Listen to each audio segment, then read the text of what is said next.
Praise lord. దేవాతి దేవునికి వందనాలు. ప్రభు నామమున మీ అందరికీ నా ప్రత్యేకమైన వందనాలు, శుభాలు తెలియజేస్తున్నాను.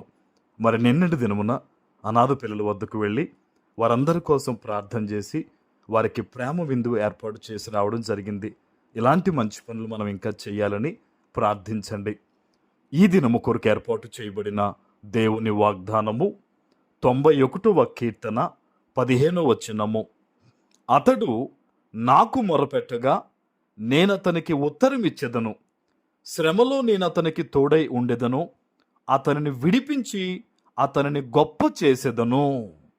దేవుని నామానికి మహిమ కలుగునుగాక. ఈ ఉదయకాల సమయంలో సర్వ సృష్టికర్త అయిన నీ తండ్రి నిన్ను ఆశీర్వదించి గొప్ప వాగ్దానాన్ని నీకు అందిస్తూ ఉన్నారు. హల్లెలూయా. నాకు మొరపెట్టగా నేను ఉత్తరమిస్తాను అంటూ ఉన్నారు ఆయన. ఆమేన్. సర్వ సృష్టిని సృజించిన నీ తండ్రి ఈరోజు నువ్వు దేవునికి మొరపెడితే ఆయన జవాబిస్తారట. చూడండి, మనకి కష్టం వచ్చినప్పుడు, మనకి బాధ కలిగినప్పుడు, మనం దుఃఖంలో మునిగినప్పుడు మనం అనేక మంది వైపు చూస్తాం. ఎవరి దగ్గర మనం ఆదరణ పొందాలి, ఎవరు మనకు సహాయం చేస్తారు అని. కానీ చాలాసార్లు నిరాశ ఎదురవుతుంది కదా. కానీ ఈరోజు నిన్ను సృష్టించిన నీ తండ్రి చెప్తున్నాడు, నువ్వు ఉన్న పరిస్థితుల్లో నువ్వు దేవునికి మొరపెడితే, ప్రార్థన చేస్తే ఆయన ఉత్తరం ఇస్తారట.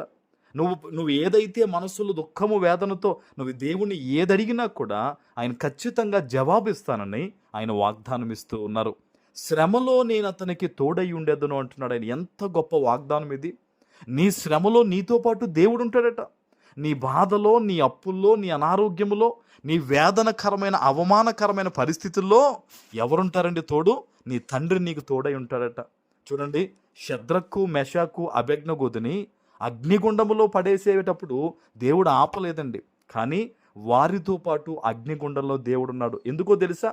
ఆ సర్వ సృష్టికి ఆ రోజు ఆ రాజు ద్వారా దేవుని నామము మహిమపరచబడినట్లు దేవుడే అనుమతించాడు. ఈరోజు నీ జీవితంలో కూడా ఉన్న శ్రమల్లో నువ్వు అనుకుంటున్నావు, దేవా నన్ను ఎందుకు వదిలేసేవని. కానీ దేవుడు నిన్ను వదలలేదు. నీతో పాటు ఆయన తోడుగా ఉన్నాడు. ఆమేన్. ఆయన కృప నీకు తోడుగా ఉంది. నువ్వు భయపడొద్దు. ఆయన అంటున్నారు, అతనిని విడిపించి అతన్ని గొప్ప చేసేదను. హల్లెలూయా. శోధన వెనకాల ఆశీర్వాదం దాగుంది. ఈరోజు శోధన అనుభవిస్తున్నావా? వేదన గుండా నువ్వు వెళుతూ ఉన్నావా? నాకే ఎందుకు ఈ పరిస్థితి అనుకుంటున్నావా? నీకు ఒక శుభవార్త ఏంటో తెలుసా? దేవుడు నిన్ను విడిపించి నిన్ను గొప్ప చేయబోతున్నారు. ఆమేన్. ఎక్కడి నుంచి ఈరోజు ఈ వాగ్దానం వింటున్నావో, నీతో దేవుడు మాట్లాడుతున్న వాగ్దానం. నీ ప్రతి బంధకము నుంచి విడిపించి, నీ ప్రతి ఇబ్బంది నుంచి విడిపించి ప్రభు నిన్ను గొప్ప చేయబోతూ ఉన్నాడు. ఆమేన్. ఈ వాగ్దానం ఎత్తిపెట్టి ప్రార్థన చేయి. తండ్రి, నువ్వు ఇచ్చిన ఎంత గొప్ప వాగ్దానం, ఇదిగో ఈరోజు నాతోనే మాట్లాడావు ప్రభువా.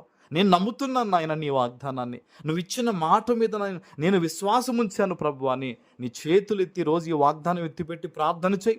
దైవజనుడిగా చెప్తున్నాను, నీ విశ్వాసమును బట్టి నీ జీవితంలో దేవుడు ప్రతి శ్రమ నుంచి నిన్ను విడిపించి నిన్ను గొప్ప చేయ ప్రారంభించబోతూ ఉన్నాడు. ఆమేన్. హల్లెలూయా. ఇది దేవుని వాగ్దానం, మనుషులు ఇచ్చే మాట కాదు ఇది.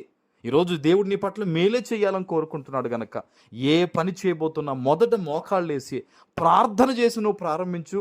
ప్రతి విషయంలో కీడు నుంచి నువ్వు తప్పించబడి మేలు వైపు దేవుడు నడిపిస్తారు. ఆమేన్. ప్రార్థన చేసుకుందాం. పరిశుద్ధుడా, ప్రేమ కలిగిన తండ్రి, మీకు వందనాలు. ఈ ఉదయకాల సమయంలో మీరిచ్చిన గొప్ప వాగ్దానం ప్రతి బిడ్డ జీవితంలో నెరవేర్చి స్థిరపరచమని యేసు నామమున ప్రార్థిస్తున్నాను తండ్రి. ఆమేన్.